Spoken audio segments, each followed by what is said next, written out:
What if the rumbling actually happened in real life? What kind of path would Eren take? Would you survive based on your location? Well, today we're going to answer all those questions and more. So let's get right into it. The first thing we need to do is determine a starting point. There are really only two logical options here, France or Madagascar. France because it is about the same size as the space within the walls, or Madagascar for its geographical similarities. We're going to choose Madagascar because I think geological similarity is the more important factor. So where will we head from here? We're actually going to go over to Asia. Why? Well, if Eren wants to do the most damage to humanity as quickly as possible, heading to Asia will give him a much better route than heading to Africa, and you'll see why in a second. So we're going to cross the Indian Ocean and start at the tip of India, where the rumbling would be abruptly stopped by the air superiority we have today.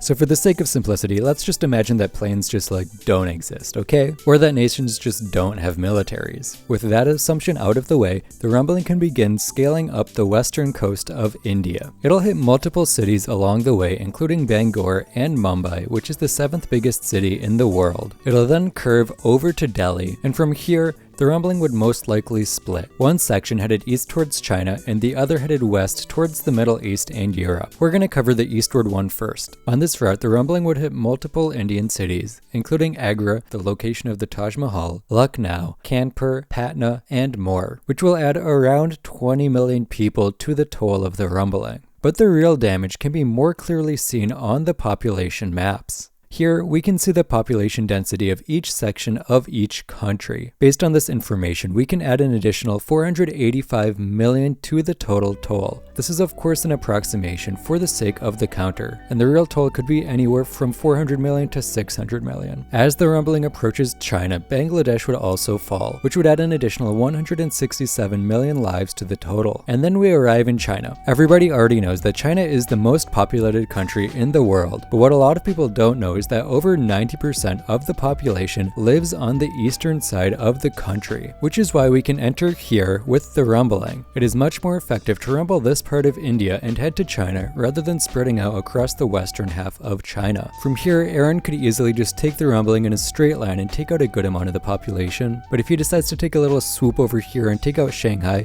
he can get a much larger piece of the population. If you were to just take out Beijing and Shanghai, that would be over 45 million people. And when you take into account the other areas around those two major cities that would be rumbled, the death toll could reach around 700 million. However, there is another victim of the rumbling besides humanity, that being the ecosystems that the rumbling tramples. Forests would be burned and crushed, open fields would be left decimated, and that's not even mentioning the effects of destroying chemical plants, oil rigs, nuclear reactors. There would be a whole secondary ecological disaster after the rumbling, but we'll talk about that later. For now, let's talk about the Colossal Titans, which at this point will be splitting between going towards Japan and taking out North and South Korea. These Colossal Titans will head back out to sea before hitting Taiwan, the Philippines, Vietnam, Laos, and Thailand. Meanwhile, the other group is taking a quick trip across Russia to Japan. Japan does not stand much of a chance either, especially because it's such a skinny country. At most, Japan is about 250 kilometers wide, and each Colossal Titan is about 15 meters wide. This means Eren could easily cover the width of Japan with Colossal Titans multiple times over. This of course includes the largest city in the world, Tokyo, as well as the Oyama Prefecture.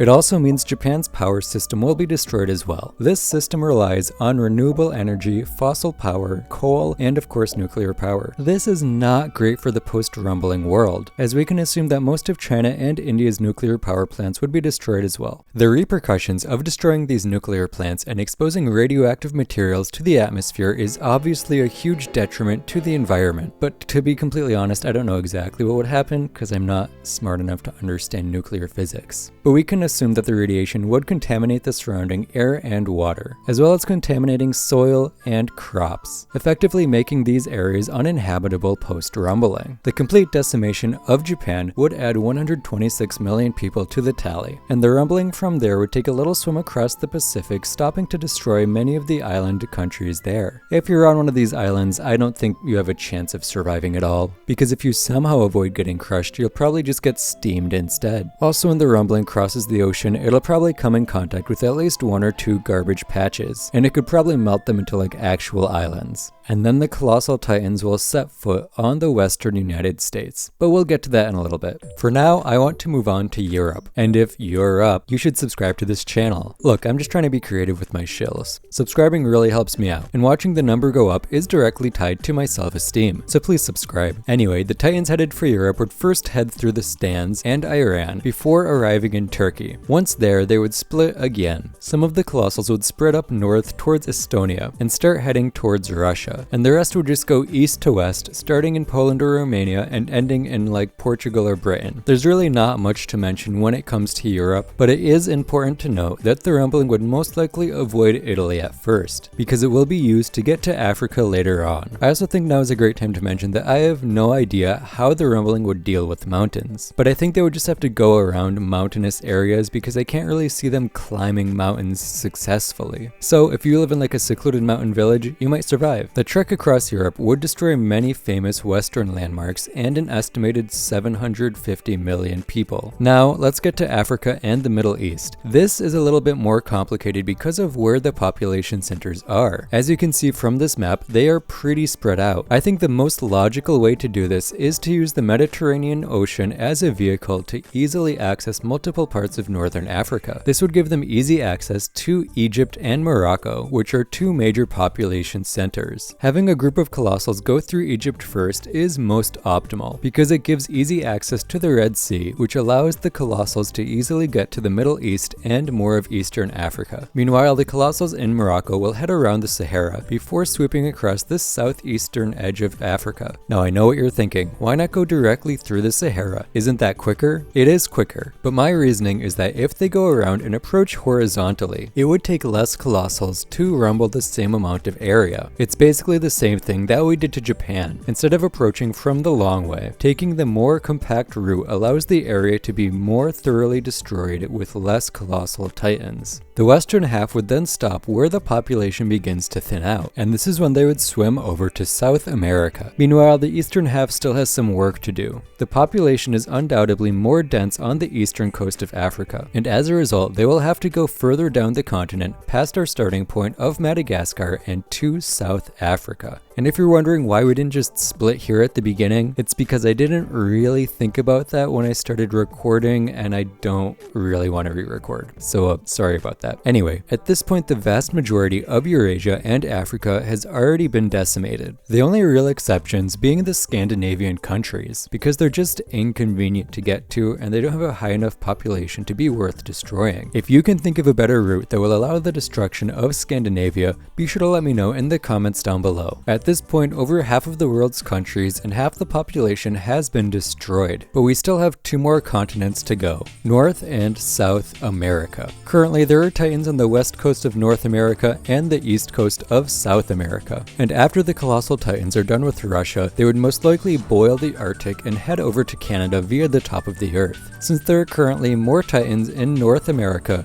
we're gonna start there. Titans on the west coast would split a little bit. One part headed north towards Vancouver and Seattle, and one part would of course head south and destroy the rest of California. Depending on the time of year, the heat from the colossal titans could also create some massive forest fires. Once they reached the bottom of California, they would start to move across towards Texas to step on Dallas and Houston. I think along the way, some colossals would start to seep into Mexico, making their way towards Mexico City. Meanwhile, the colossals from the Arctic would consolidate towards the east coast via Canada, which would also take out most major Canadian cities. Once on the east coast, titans could easily destroy New England, New York, Washington DC, and eventually Florida. As the titans spread down the east coast, they would start heading west when possible. Some would probably use the Great Lakes to gain easy access to Chicago and the Midwest without having to deal with the Appalachian Mountains. And once the Florida colossals are done, they would take a quick swim to Cuba, the Dominican Republic, Haiti, and the rest of the Caribbean Sea. The smaller of these islands would meet a similar fate to those in the Pacific, as the steam from the colossal titans would most likely make this area as uninhabitable as their footsteps. Then they would head to the northern part of South America, around countries like Guyana and Suriname, before heading towards Colombia, Ecuador, and eventually Peru. Meanwhile, the rest of the Titans from North America would begin heading down through Central America and the Gulf of Mexico, before joining the Florida Colossals in South America. These Colossals would start to head south through the Amazon rainforest before heading towards Brazil, where they would most likely meet up with the rest of the Colossals from Africa. The main focus of these Colossals would be Rio and Sao Paulo, before they split once again, some headed north towards Salvador, and some headed south. The southern-oriented Titans would move through Uruguay and Argentina. Meanwhile, the Colossals from the west would be going through Bolivia and attempting to go through Chile. The issue with Chile is that it is extremely mountainous, so the Colossals would have a hard time navigating the area. The decimation of North and South America would add another billion lives to the tally of destruction, and this is most likely where it would end. Those who survived would now live in a much harsher world, radiation spreading across the land, contaminating the sea and most of the food, not to mention the ecological decimation of forests, the Arctic, and other at-risk areas. Oil rigs and chemical plants destroyed during the rumbling would also be polluting the airs and oceans as well. A worldwide ecological disaster would be inevitable. But that's not what this video is about. Thank you for watching, and wait, did I forget something? Oh yeah, Australia. Australia almost lost a war to emus, so I doubt that it would take much effort from the rumbling to destroy it. Eren could probably send like a handful of Titans over there and they would deal with it just fine. Anyway, that's the end of this video. If I didn't cover a country that you wanted me to cover, be sure to let me know in the comments down below, and maybe let me know what you think would happen to this country. As always, be sure to check that you are subscribed. It really helps me out, and if you already are, maybe share with a friend and see if they're interested in my content too. Oh yeah, also join our Discord, check out the Patreon, blah blah blah blah blah. See you next week.